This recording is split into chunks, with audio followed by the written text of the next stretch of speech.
Welcome back to Straight to the Point, where we bring you the best in sports and entertainment. Now, we're going to finish up on our biggest disappointments and worst surprises of the year, and but basically in the first half of the football season. So, my biggest disappointment, again, I would say I have it between two teams, and that would be the San Diego Chargers. Pick one. Stop straddling the fence. Would you pick one? Eagles. No. Let's stop it right here. Let's stop it right here. Let's cut this. Look, man, you got to pick one. We said one team. Okay. Not two, not three, not four. Because you did have seven. You had seven on your list. That sounds like when you take a woman shopping and she can't make up her mind, so she said, I want that, and that. And you say, no, just pick one. I'm only buying one pair of shoes. I'm only buying one purse. I need for you to just buy into one team. Just one. Who is it? The San Diego Chargers. All right. Tell me why. Basically, they always start off bad. The last few years, they start off bad, and then they finish up strong at the end of the season. This year, they started off pretty good, and they're just faltering. The offensive plays, they're not running their plays well. Rivers is just making bad decisions on the field, throwing interceptions. The defense there's just not no continuity with that team right now. I think not even thinking. North Turner's job is on the line. It's been on the line for the last 3 years. He has a team. The San Diego Chargers should be one of the elite teams of the NFL with the players and personnel that they have. I don't know about elite. Do that go together? San Diego Chargers and elite? Yes, San Diego Chargers. I'm telling you, because look at the players that they had with the team that they had the last 3-4 years. Okay, who do they have? They had Sean Merriman. They had Philip Rivers. They had the wide receiver. They have Vincent Jackson, who they no longer have any longer. And Sean Merriman was a bust. A bust? Yeah. What is he doing in Buffalo? Oh, he's out of the NFL right now. No. He played last night. He played Thursday night. He's in Buffalo. They must have just picked him up because he was out for a minute. But my whole thing is that San Diego had they had runs where I believe they should have gone at least to the AFC Championship game more than one time. And so right now I think North Turner this is his last year. But I believe this is his last year. Let me ask you this, and we said worst disappointments.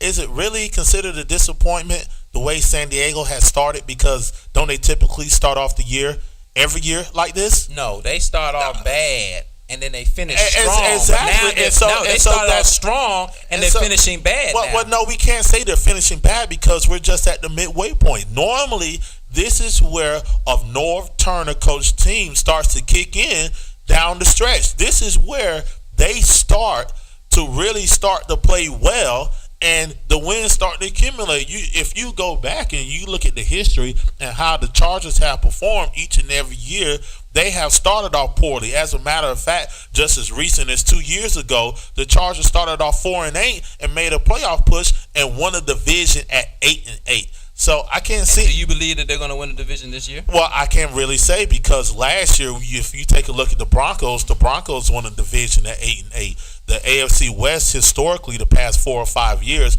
has been a very weak division. So I agree. So I can't really say that they're not going to win the division because I'm not sold upon Denver right now and whether or not if they can be able to maintain their lead, because with all the good things that Denver has done right now, they're only 2 games up on Denver, and Denver plays San Diego. 2 games up on San Diego? Right. Excuse me. Denver is 2 games up on San Diego, and Denver plays San Diego head-to-head this Sunday. So and San Diego's going to lose that game. Well, we'll see. We'll see. Like I said, and also if you take a look at what happened, I mean, freak of nature, call it Peyton Manning, whatever you want to call it, but San Diego had Denver dead in the water the last time that they played, and Peyton Manning only engineered the biggest Monday Night Football comeback in NFL history. So I say all that in saying that we can't necessarily count San Diego out, and would we be going on a limb by saying that this is a disappointment for a San Diego team that typically starts off slow and ends up finishing the season strong. We'll see at the end of the season where they are. Yeah, we will see. And who do you have? For my biggest disappointment, I think, and you can go numerous different teams, but I would have to say it would be the New Orleans Saints.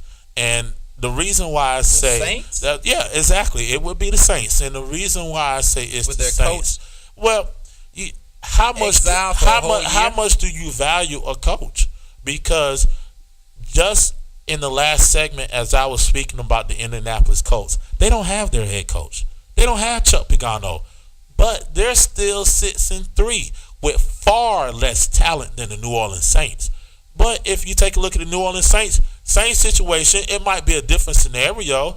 Pagano's out due to leukemia. God bless him. Hope he gets well. Get well quick, Chuck. And the head coach for New Orleans is suspended for the year by the NFL. So neither team has their head coach. But it's still, New Orleans is 4-5 right now, and they have had some bad losses. I mean, some really bad losses.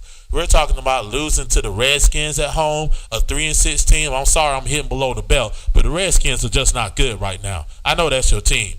I agree with you. But the Redskins are just not good right now, and the Redskins are 3-6. They lost to Kansas City. We lost our 3 best players. Okay, with that being said, that lets you know how horrible Washington is.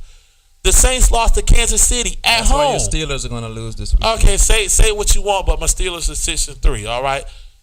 New Orleans lost to Kansas City at home. Matter of fact, Kansas City is 1-8. Their only win, guess who it came against? New Orleans has won the last 4 out of 5 games. Well, right, they have, but guess what? I told you, and I told everyone. I said, watch out for the Saints. They're coming back.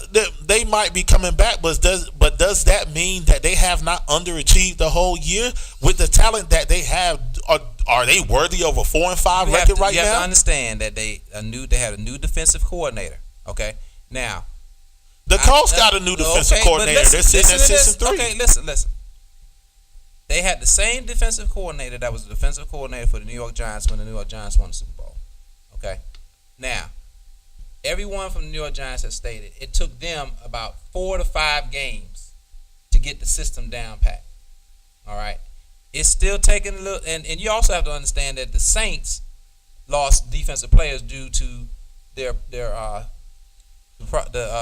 They lost one. They lost Jonathan Vilma, and of significance. They lost Jonathan Vilma, but you went and replaced them with Curtis Lofton. So you got a good replacement. Not only that, but you got Jonathan Vilma back. They're learning a new defensive scheme. They're slowly getting it. They're still in last place as far as yards are getting away, but they're still learning it. They've won 4 out of their last 5 games. Watch out for the Saints. But that's the nature of the NFL. Change is constant. That's a built-in excuse.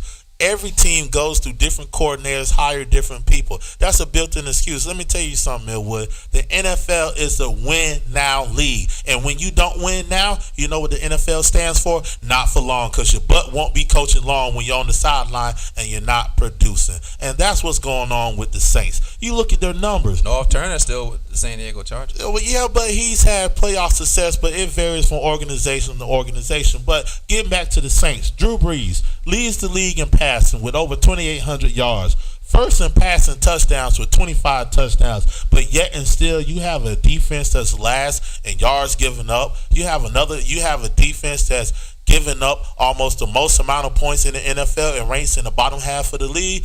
There's no excuse for that. And this goes back to last year. This just didn't start this year with bringing in Steve Spagnuolo from the Rams. This started way before he got there. The Saints have been typically known for having a weak defense. You look at go back and take a look at the playoff game from last year when they played against the 49ers. The 49ers scored 35 points. There's no way a team that has Alex Smith as your quarterback is going to score 35 points against me. That's just not going to happen. Okay, that wasn't a new defense. Let's look at the Saints. Let's look at the Saints' next 8 games. They play at Oakland, San Francisco, at Atlanta, at New York Giants, Tampa Bay, Dallas, and Carolina. What do you think they're going to finish out with? You know what? I don't think they're going to make the playoffs. They are just too inconsistent on the defensive side of the ball. And if you look at the rest of the schedule, like you said, they still have a game. They still have games against, and I'm looking at the contenders. They still have games against San Francisco, Atlanta, and New York in a row consecutively. There's, in my mind, in my opinion, there's no way that they're going to go 2-1 or 3-0 against that stretch. If Alex Smith is not playing in the San Francisco game, they will beat San Francisco. I will see. I don't think so because that defense is just so weak. At the point of attack, you can run the ball against that defense, even though the Falcons didn't do it. But you can still run the ball. That defense is just horrible. That defense is just pathetic. And with the way that they're playing right now, they're playing arena league football. They're trying to outscore you, and it just doesn't. It just didn't happen. You know, you look at the Patriots. Patriots have been doing the same thing for the past 5, 6, 7 years. That's why they haven't won a Super Bowl since 2004. Because they try to outscore you. You have to play defense. I agree. You have to play defense. And so, therefore, the Saints are just not going anywhere. And that has to be very disappointing for a team that went 13-3. Now, I have a question for you guys. What do you think about those Cowboys? The who? Those Cowboys. You talking about out in the West? Yeah, the ones that play shoot with Indians. You're not talking about the Dallas Cowboys. Now, the only reason I asked this question is because I got into this huge Facebook argument over them. Because one thing I don't understand about these Cowboy fans, they come out, week after week with their chest stuck out, and you would think they was undefeated and won like the last 4 or 5 Super Bowls, and they haven't did anything but week after week they come out. So I did my research. Again, I'm not that guy. I don't remember everything. I can't remember what I did yesterday, more or less trying to remember stats from 2 or 3 years ago. But I did some research on them, and they have not won a playoff game since '96. That's because a playoff game since '96. That's because they have Tony Romo, a second-string quarterback, starting. But he ain't been there since '96. They haven't had a quarterback since Troy Aikman, and that's the bottom line. Now, that's why I disagree with you at, because you go back and you take a look at Tony Romo and his stats and his QBR rating. Tony Romo has consistently ranked in the top 10 every year as far as quarterback rating. And AJ brought up a good point. They haven't won a playoff game. They won one playoff game since '96. They beat the Philadelphia Eagles 3 years back. But it goes back to this point here. What's the constant in all of that is the owner, Jerry Jones.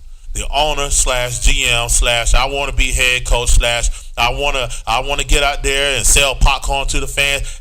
Everything comes back to him because he has his hands in too much. He tries to dictate too much. We understand, Jerry. It's your franchise. We understand you're the owner.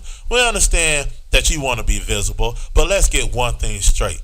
Owners own. Just cut the paycheck. That's the only thing Jerry has to do is just cut the paycheck.